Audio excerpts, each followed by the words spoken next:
Всем привет! Вы на канале Польза.нет, меня зовут Саня, здесь только подробные обзоры и долгие стримы. И сегодня я расскажу вам о смартфоне под неймингом Vivo IQ Neo 9. Что это такое и с чем это едят? Давайте кратко. 144 Гц экрана. Помимо этого у него есть возможность съемки на основной модуль в 8К 30 FPS. Фактически флагманский процессор, пусть и прошлого поколения 8 Gen 2 Snapdragon, который все в этом смартфоне хорошо. И тач здесь великолепно работает.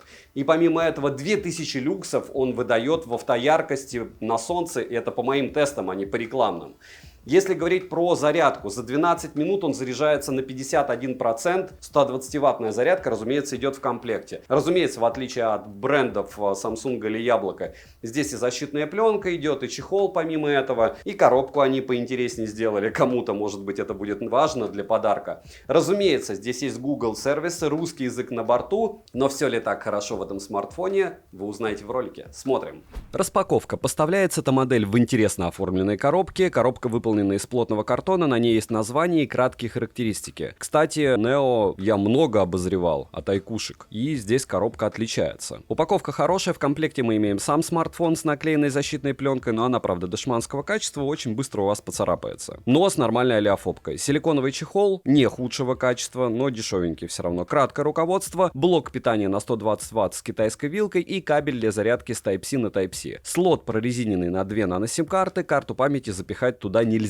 Весит смартфон 190 граммов, а габариты 164 на 76 на 8,5 мм. Розыгрыши море, читаем описание, какие сейчас актуальны. Постоянно это, разумеется, 5 Mi Band 8 серии разыгрывается за лайк, подписку и комментарий к любому видео ежемесячно. Не забудьте подписаться на телеграм-канал скидок, взаимопомощи и мой личный телеграм-канал по ссылкам в описании. Там много всего полезного, тем более сейчас еще и распродажа идет. И не забудьте подписаться на лайв-канал, где все эти смартфоны гоняют для вас и общаемся во время этого в онлайне. Подписывайтесь с колоколом, перейдем же к смартфону. Приобрести данный девайс можно в черной, красной и голубой расцветке. Дизайн смартфона отличается от прошлых моделей. Как по мне, смартфон выглядит куда стильнее и куда более запоминающимся. Но так дела обстоят только в красной расцветке, так как в черной и голубой расцветке тыльная часть выглядит обыкновенно, но в основном все одно и то же. К слову, я 9 Pro специально купил в голубой расцветке, чтобы была разница. Собран смарт хорошо, тыльная часть в данной расцветке выполнена из искусственной кожи, а рамки из пластмассы с прямыми гранями. В руке смартфон лежит комфортно, одной рукой пользоваться смартфоном можно без затруднений. Защита от влаги и пыли официально заявленной нет. На одном торце расположена кнопка питания и качели регулировки громкости. Притом, я хочу отметить, в хорошем смысле, кнопки не имеют люфта, практически нулевой. Вот давно я такого не встречал. Далее есть разъем USB Type-C OTG, к сожалению, версии 2.0. Хотелось бы, чтобы уже 3.0 ставили. 2 микрофона и К-порта, а вот мини-джека нет, хотя и нет защиты от влаги. В общем, очень странные решения IQ, но опять же это их выбор. Для вывода звука предоставили один основной динамик и один разговорный. Звучание хоть и стерео, но полуторка. Ко всему есть заметный перекос в звучании с одной на другую сторону. В настройках можно найти предустановки звучания, но кастомного эквалайзера здесь нет, за что отдельный минус. Линейный вибромотор по оси X, поддерживаемые 4D вибрации для игр, неплохой, ко всему настраиваемый, но не лучший в этой ценовой категории, прям однозначно. Он хотя и мощный, но есть ощущение, что он дешевый. Очень много у OnePlus за эти деньги с более топовым вибро-смартов, хотя тот же BBK. Аудиокодеков на борту достаточно, на экране вы наблюдаете список поддерживаемых кодеков. Bluetooth версии 5.3, что странно, так как я ожидал, что будет установлен Bluetooth версии 5.4, последний, но вот так. Летим дальше. Смартфон оснащен OLED 8T LTPO дисплеем, это основная его гордость, на 6,78 дюйма с разрешением 2800 на 1260 пикселей и частотой обновления экрана максимум в 144 Гц. Звучит это прям круто, и на самом деле это круто, потому что при автояркости он выдает в пике 2000 люксов. Такого я давно не видел. Соотношение сторон экрана 20 к 9, соотношение экрана к корпусу 93,43%, экран плоский, за что отдельный плюс, рамки не громадные, как и подбородок, плотность пикселей 452 ppi, как и в Neo 8 Pro, есть поддержка HDR10+, яркости в целом достаточно для комфортного использования. Тест на частоту дискретизации касания вы можете наблюдать на экране, притом в играх экран показывает показал себя намного лучше, чем в тесте, в плане сенсорного отклика. То есть хорошо. Мультитач на борту, и на 10 касаний одновременно экран откликается, но не быстро. Шим затемнения 2160 Гц, показатели шима выше 20% не поднимаются, результат относительно хороший, а DC-димминг включается автоматически при снижении яркости, но не лучший в этом ценовом сегменте. Полноценный AOD в наличии, Always On Display. Далее, разблокировать экран можно при помощи сканера отпечатков пальцев, внедренного в экран, распознавание лиц, 2 лица можно заводить, и стандартными способами разблокировки, а также есть комбинированный способ разблокировки. Распознавание лица срабатывает отлично, даже под углом. Сканер отпечатков пальцев работает корректно, но не супер быстро. Я вам скажу, что из 10 раз, один раз я все-таки промахиваюсь, он не такой огромный, и по мнению, опять же, того же BBK, сканер расположен дешево. Они нам в рекламе OnePlus рассказали об этом, теперь всем рассказываем, что вот если низко у вас сканер отпечатков пальцев в смартфоне, значит, производитель решил подешевле все это сделать. Опять же, с их слов. В целом, зарегистрировать один и тот же отпечаток пальца нельзя, и это хорошо. Процессор установлен Qualcomm Snapdragon 8 Gen 2 с техпроцессором 4 нанометра с 8 ядрами, максимальная частота которого 3,2 ГГц. Также установлен игровой чип Q1, а графический процессор используется Adreno 740. Интерфейс Origin OS 4 на базе Android 14 версии, Google сервисы на борту, русский язык есть, интерфейс работает хорошо. Микрофризы встречаются, но очень редко. Оперативная память LPDDR5X доступна 12 и 16 ГБ, внутренняя память UFS 4.0 и на выбор 256 ГБ, 512 ГБ и 1 терабайт. Имеется поддержка Wi-Fi 7 серии, поддержка 5G сетей, которая не для всех актуальна, но хорошо, что она есть. Для 4G сетей Band 7 на борту, а вот 20 отсутствует. Все, кому важно, обращаем внимание, может быть проблема. Опять же, не со всеми операторами. Связь смартфон ловит хорошо, датчик приближения отрабатывает корректно, запись разговора есть и без уведомления о начале записи. NFC смартфон поддерживает, MirPay встает без проблем, GPS-тест в городских условиях показывает точность почему-то до 4 метров, а в основном до 6. До 3 метров, так как позволяет Qualcomm-овский обвес, он почему-то у меня не показывал. Емкость аккумулятора 5160 мАч, в PC-марке смартфон выдал довольно космические 10 часов с лишним. Work Performance, что он выдал и все остальное, вы видите на экране. Он поддерживает быструю зарядку до 120 Вт, разумеется, беспроводной зарядки, как и реверсивной, здесь нет. По зарядке без активации там суперскорости за 10 минут он заряжается на 40%, за 15 на 65%, за 21 на 87% и за 27 минут на 100%. Если ее активировать, то за 12 минут на 51%, за 21 минуту на 80% и за 24 минуты он у меня зарядился на 100%. Но здесь, как говорится, как повезет. За 1 час просмотра видео на YouTube по Wi-Fi на 100% яркости уходит в среднем где-то 4-5% заряда. PUBG с одновременным стримингом на Твиче за 1 час уходит 28%. Тест он прошел хорошо в Твиче, на лайве можете посмотреть, яркость не сбрасывал. Плюс, в отличие от Vivo X100 Pro, в данной модели были доступны максимальные настройки графики и 90 FPS для PUBG. Но, конечно же, он не держал 90 FPS на протяжении всего теста, и смартфон грелся до 41 градуса. Но за счет пластикового корпуса это не особо сильно ощущалось. Перейдем же к тестам. С какими результатами он проходит тротлинг-тест вы видите, но особо я хочу отметить, что на 100 потоках при 60 минутах он отказался проходить. 50-я минута для него самая сложная, и он после этого пишет, что он перегрелся. То есть вы видите результаты 45-минутного стресс-теста, без морозилок, без холодильников, но это все, что он на данный момент может. Что он выбивал в Geekbench и 3D Mark, вы тоже видите на экране, притом 3D Mark, один из тестов, а конкретно Wildlife Stress Test, он отказался проходить без холодильника. Не морозилка, конечно, но без холодильника, он говорил, мне слишком жарко, и выключался. Поэтому вы видите эти космические 99% или 96% стабильности. Ее там не было в этом тесте, он его просто не прошел без помощи. Переходим к камерам. Основной блок камер с тыльной части состоит из 2 сенсоров и LED-вспышки. Основной сенсор Sony IMX920 на 50 мегапикселей с оптостабом и апертурой на 1.9. Также есть сверхширик на 8 мегапикселей. Запись видео доступна с основного сенсора 8К 30 FPS, 4К 60 FPS и ниже. Цифровая стабилизация также на борту, а суперстабилизация работает только при 1080p 60 FPS. Фронталка на 16 мегапикселей находится по центру верхней части экрана. Максимальное разрешение для съемки видео у него 1080p 30 FPS. И про камеру я бы еще хотел напомнить, что у меня она не зависала, но по сути при настройке я забыл дать ей все разрешения, она не заходила у меня во вкладку «Еще». А во вкладке «Еще» там 50 мегапикселей, панорама, замедленная съемка, интервальная. В общем, в целом не забывайте давать разрешение программе. Отдельно зашел потом в камеру, дал все разрешения и все заработало.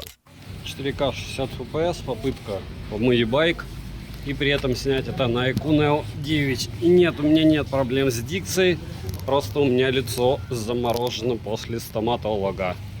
Давайте чуть-чуть попытаюсь на камеру, а потом уже сам домою.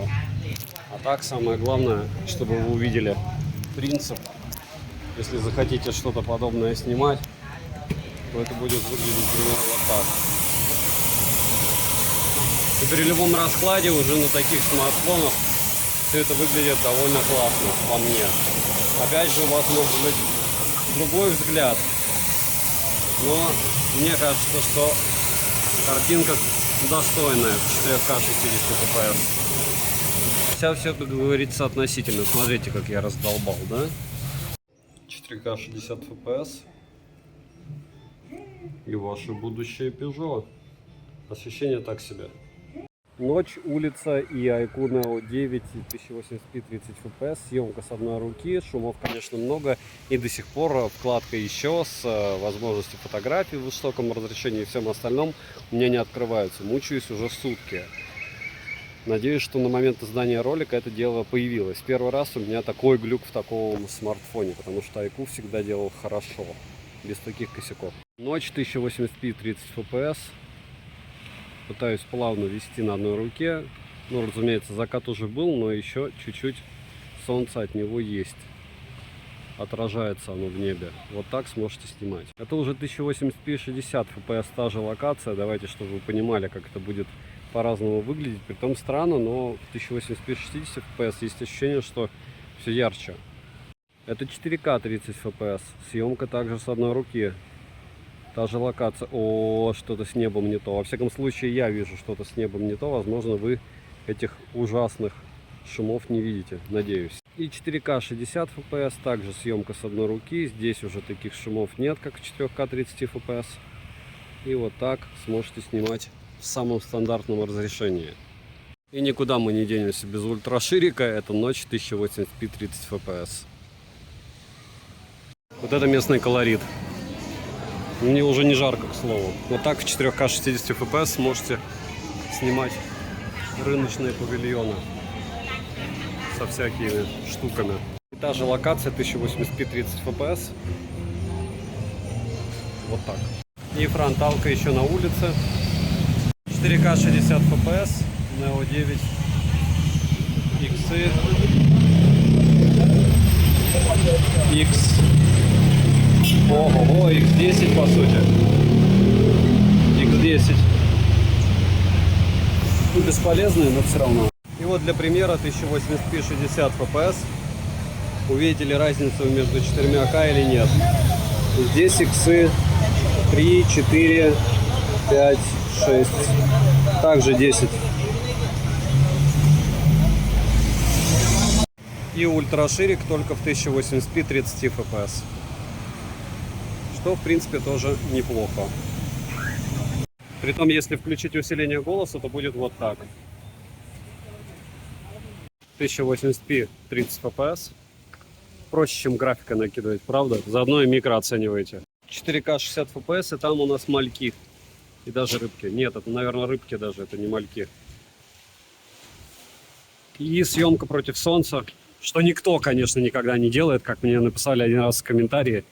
Ну, все же знают, никто никогда не снимает против солнца. То есть это каждый раз все оббегают что-то, чтобы снять. Ну, вот иногда же хочется так снять, правда?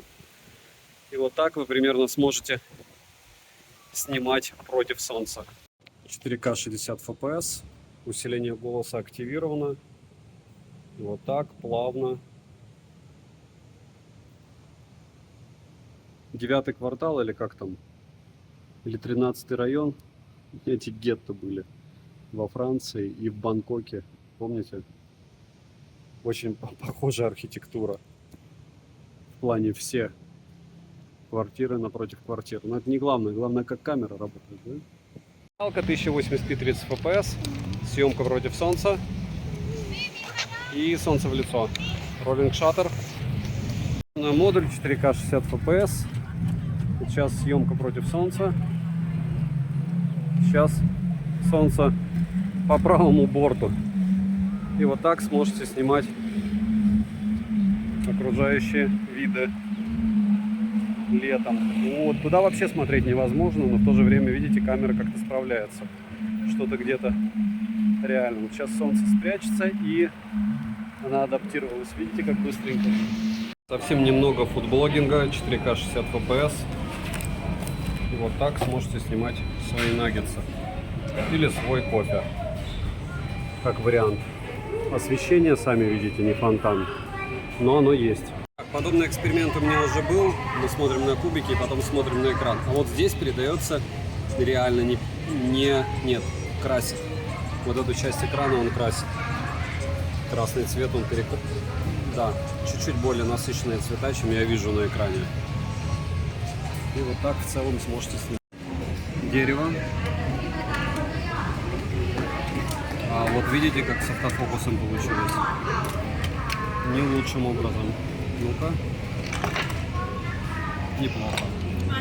Как вы помните, один из смартфонов, а именно Xiaomi-шный, здесь чудил у нас с цветом кожи. Сейчас мы проверим, насколько этот чудит. Но пока цвет кожи не совсем мракобесный, но близко к этому. Вот он. Цветокор. Ну, вы сами видите все, да? Но прошлый был вообще уже, вот примерно, вот такая штука была. А это уже у нас iQOO. Это уже не Xiaomi. Минусы: пластиковая рамка, нет мини-джека, нет 20-го бенда, сверхширокоугольный сенсор не радует качеством видеосъемки, и несмотря на то, что процессор уже давно выпускается, я не сказал бы, что они его прям обуздали. Плюс еще никаких космических результатов в плане видео и фотосъемки он не показывает. В эти деньги смартов, которые снимают лучше, очень много. Но с таким экраном и с такой совокупностью характеристик, то есть русский язык, Google сервисы и все остальное, нет. Цены можете посмотреть по ссылке в описании к видео. Не забудьте подписаться на телеграм-канал скидок, взаимопомощи и мой личный телеграм-канал по ссылкам в описании. Всем огромное спасибо за просмотр. Надеюсь, вам интересны китайские смартфоны, и вы напишите мне в комментариях: Саня, продолжай, и сделай еще обзор на такой-то смартфон, если вам не лень. Ну и если вы досмотрели до этого момента, значит, вас интересует мое мнение по поводу резюмирую. Смотрите, давайте честно, выгоден ли он по стоимости? Да, есть ли смартфоны за эти деньги, которые лучше снимают фото и видео? Однозначно да. Напоминаю, что исходники у меня есть в моей телеге. Я уверен, что они еще допилят все эти камеры, но ультраширик здесь такой себе, основной модуль довольно хороший, но если брать те же Samsung или Pixel, в эти деньги они снимать будут лучше. С другой стороны, если мы берем скорость работы системы, как работает его оболочка, как он ведет себя в играх и вообще в плане стабильности и совокупности его хороших качеств, это просто волшебный смарт. Да, здесь не хватает 20-го бенда довольно конкретно. Мне не особо нравится его фронталка, вот эта вот огромная дырка. Мне не особо нравится, как у него датчик сканера отпечатка пальцев работает. Но мне в последнее время вообще мало у кого они нравятся, в принципе. Но 9 раз из 10 он спокойно у меня отрабатывает. Если говорить о каких-то его других особенностях. Да, он 3D Mark не прошел один из тестов, и это говорит о том, что им есть еще чего допиливать в плане прошивки. Но самое важное, что нас всех интересует, это BBK. Что они блокировали? Блокировали они китайские Realme. Кстати, Realme GT5 Pro они также блокируют. У меня сейчас 4-й только продавец смог его однозначно разблокировать, потому что даже если вам присылают код разблокировки для какого-нибудь китайского Realme или OnePlus, это не значит, что он снова не заблокируется. И сейчас продавцы, разумеется, мне в комментах напишут: зачем ты людей пугаешь? Хотя рядом будут комментарии людей, которые пытаются найти разблокировку для того же OnePlus 11 китайского и не могут никак это сделать. Такой вот сюр интернета, правда, что с одной стороны продавцы, а с другой стороны обычные пользователи. К чему это все? iQOO никто не блокировал. Так как глобально вряд ли они где-то появятся, может быть только на индийском рынке, то я думаю, что вероятность их блокировки близка к нулю. В целом, мне этот смартфон очень понравился. Он и компакт, и не компакт одновременно. Он и хорошо снимает, в играх он просто волшебно, бомба, цвет, блеск, красота. Давно уже так никто не отрабатывал, не на 100%, но очень хорошо. Если говорить о каких-то моих личных ощущениях, я iQOO люблю. iQOO Neo люблю особенно. Почему? Потому что если их там 12 Pro, это не попытка там съемки на уровне флагманов и всего остального, то в версии Neo ты понимаешь, что за эти деньги что ты можешь купить? Redmi? Ну да, можешь подождать Poco F6 Pro, потому что то, что они представили аналоги Redmi K70e, ну фактически то же самое, это у нас Poco X6 Pro и Poco M6 Pro, понятно, что X6 Pro это аналог, это все равно не конкурент данному смартфону. Тот стоит 26, этот стоит 30, притом тот стоит на распродаже 26, ну ладно, 31. И между ними небо и земля, разница, прямо вот прям космос. Если говорить про конкурента его на китайском рынке, разумеется, это Redmi K70, тоже на Snapdragon 8 Gen 2. И там у нас поменьше фронталка, поменьше шим. Шим здесь, кстати, меня не радует. Не худший, не ужасный, не самсунговский, но хотелось бы чего-то более адекватного. Может быть, я не объективен, но однозначно от меня смартфону для покупки да. Для перепродажи нет, потому что это довольно специфический бренд. Там за флагманами, разумеется, бегают, как с брендом Oppo. Я спрашивал в ролике, ну кто-нибудь покупает и продает Oppo? Народ, ну вот я без проблем продал Oppo Find X6 Pro, который безумно распиарен. А другие, назовите мне 20 моделей или 10 моделей Oppo. От Redmi я назову легко 20. От Oppo, от Vivo, да их на Авито, если вы выложите, очумеете продавать. Про 20-й бенд вы все равно должны помнить. Вдруг вы на дачу катаете, у вас мегафон, как раз у них 20-й бенд.